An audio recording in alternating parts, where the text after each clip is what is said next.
Do I have everybody's attention now? Les amis, c'est Catch International, on parle catch. Aujourd'hui, review de Friday Night SmackDown du 28 mai 2021. Et avant de commencer cette vidéo, je vais vous demander de liker, de commenter, de vous abonner, de partager. C'est extrêmement important pour cette chaîne d'avoir devant des 350 abonnés avant la fin. Mais les amis, donc on ouvre ce show directement en backstage avec Roman Reigns qui demande à Jimmy Uso ses intentions. Jimmy qui lui dit qu'il a l'intention de gagner, qu'il a l'intention avec son frère de gagner les titres par équipe pour être aux côtés de Roman Reigns en tant que champion. Donc Roman Reigns lui souhaite bonne chance et Jey Uso dit, n'oublie pas de dire à Roman Reigns qu'il reste toujours avec lui. Donc Roman Reigns qui approuve le match des Usos finalement. On enchaîne ensuite avec les Street Profits qui arrivent sur le ring et qui se disent honorés d'être choisis par les Usos pour leur retour, même si ce n'est pas les mêmes Usos qu'avant. T'as les Usos qui arrivent et qui disent qu'ils sont la meilleure équipe du business. Ils sont 6 fois champions par équipe et ils seront bientôt 7 fois champions par équipe. Et ce Dream Match sera un cauchemar pour les Street Profits. On enchaîne ensuite avec le premier match de la soirée, les Street Profits contre Jimmy et Jey Uso qui représentent les Usos Brothers qui sont de retour. Donc, très bon match. Très bon match pour lancer ce show, très bon opener. Montesford vraiment monté sur ressort à un moment donné, enfin diving Sweaton sur Jey Uso qui était à l'extérieur du ring. En fait il court tout le ring et il saute à partir juste avant le coin de ring. Et donc ça fait qu'il saute, il traverse carrément le poteau de coin de ring pour atterrir sur Jey Uso. À la fin du match, t'as Montesford qui tente un splash sur Jimmy Uso. Jey Uso tire son frère, ce qui permet Montesford se casse la gueule. Et Jimmy Uso passe un super kick sur Montesford pour la victoire. Donc c'est un retour gagnant pour les Usos. On enchaîne ensuite avec un match qui n'est pas pour le titre. Tamina et Natty Hart contre Ruby Riott et Liv Morgan, donc qui représentent le Riott Squad. Donc Tamina prend clairement les hot tags. Tamina pour moi est la star de l'équipe. Tamina, vous allez voir, quand il y aura du public, elle va se manger des pops de ouf. Elle va se manger des pops de ouf parce que justement, elle n'est pas la meilleure.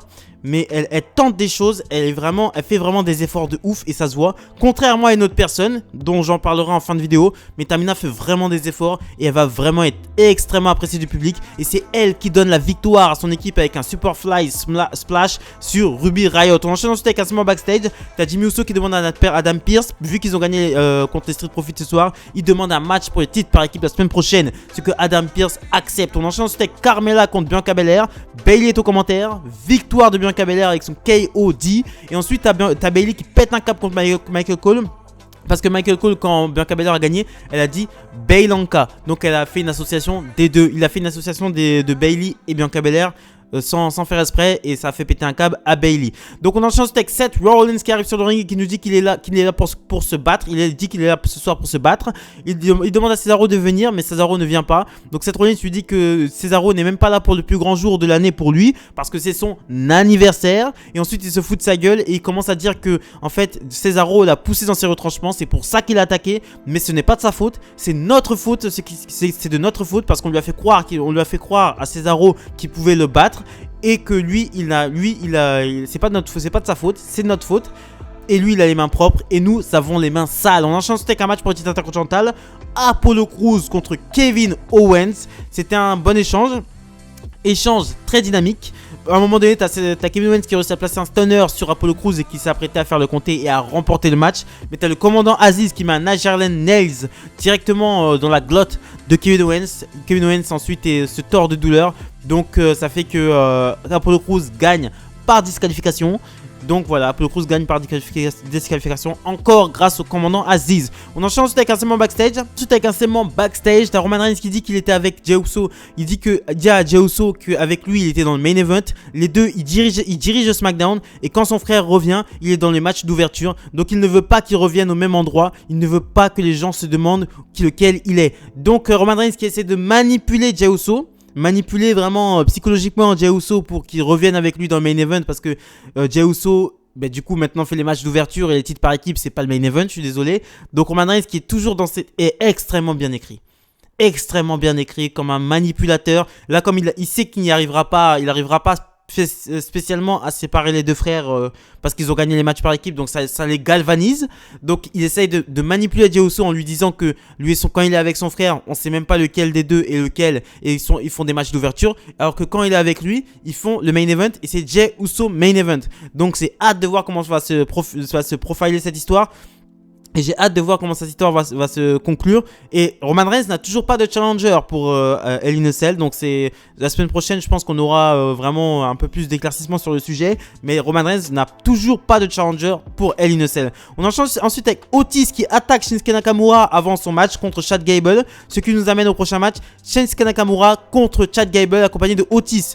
Donc Chad Gable a le dessus pendant un petit moment, qui profite de l'attaque de Otis. À un moment donné, pendant le match, t'as Baron Corbin qui arrive, qui récupère sa couronne. Et t'as Nakamura qui réussit à gagner le match contre Chad Gable avec un Kinshasa.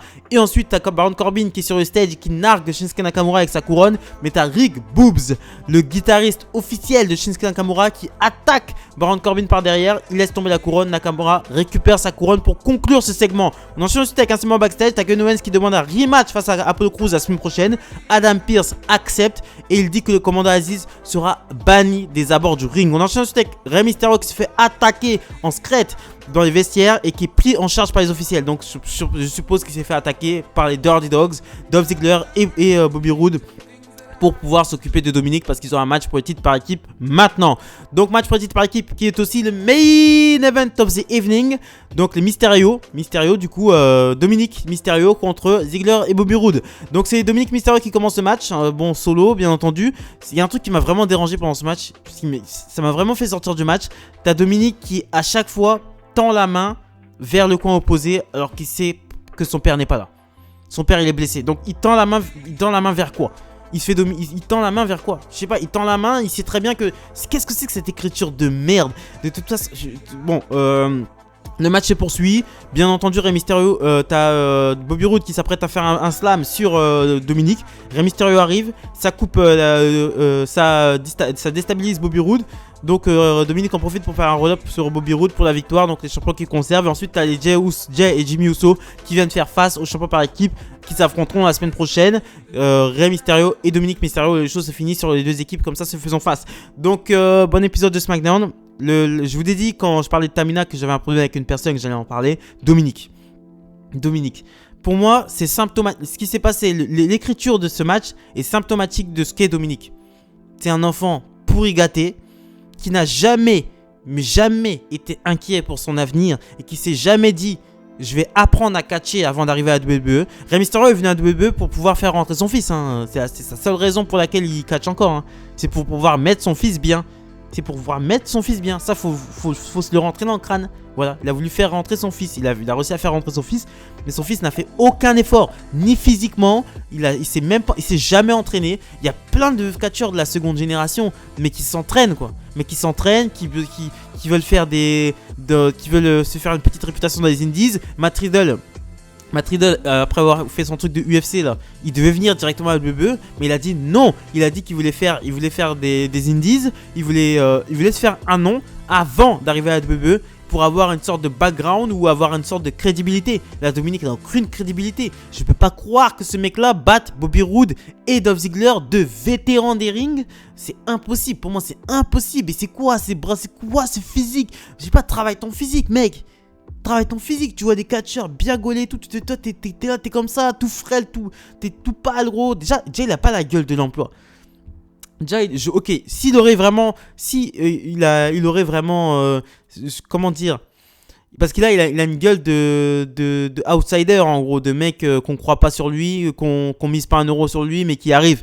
Mais ça se voit que Dominic c'est un enfant pourri gâté. Et la dernière fois je regardais une vidéo de Tom Laruffa qui racontait une anecdote sur Dominic quand il était gamin, qui penche vers ce que je pensais, que Dominic est un enfant gâté qui se prend pour ce qu'il n'est pas. Il se prend pour un ouf quoi. Il se prend vraiment parce que je suis le fils de Rey Mysterio, je suis machin, je suis voilà. Alors que Charlotte Flair c'est la fille de Ric Flair, mais je suis désolé sur le ring ça claque quoi. Cody Rhodes il arrivait à WWE, il avait son âge hein. Cody Rhodes il avait son âge quand il était à la ICW avec Hardcore Holly en équipe. Mais regardez ce que Cody Rhodes était capable de faire au micro, sur le ring. Il n'avait pas besoin de son père, il a jamais eu besoin de son père. Dominic tout le temps avec son papa quoi. Tout le temps avec son papa. Et le mec il est pas capable de soulever des haltères. Le mec il travaille pas à la salle, j'en suis sûr et certain. C'est n'importe quoi, il fait aucun effort. Je préfère carrément Tamina qui fait vraiment des efforts, qu'on voit qu'à chaque match elle s'arrache le cul pour donner quelque chose et qu'elle fait tout pour essayer de faire son boulot, qu'un Dominic, un enfant pourri gâté comme ça. Donc voilà, c'est ce que je pensais de SmackDown. Bon, c'est ce que je pensais de Dominique. SmackDown, c'était bien. C'était bien. C'était bien. C'était en deçà de d'habitude, mais c'était très bien. Donc la semaine prochaine, nous avons 2 matchs annoncés. Un match pour les titres par équipe, un match pour les titres intercontinental. Les Mysterios affronteront les Usos Brothers pour les titres par équipe. Et Apollo Crews défendra son titre contre Kevin Owens sans... Apollo Crews sera sans le Commander Aziz qui sera banni des abords du ring. Donc voilà, merci de m'avoir écouté. Likez, commentez, partagez. Extrêmement important pour nous pour cette chaîne. Avoir des 350 abonnés à votre famille, les amis.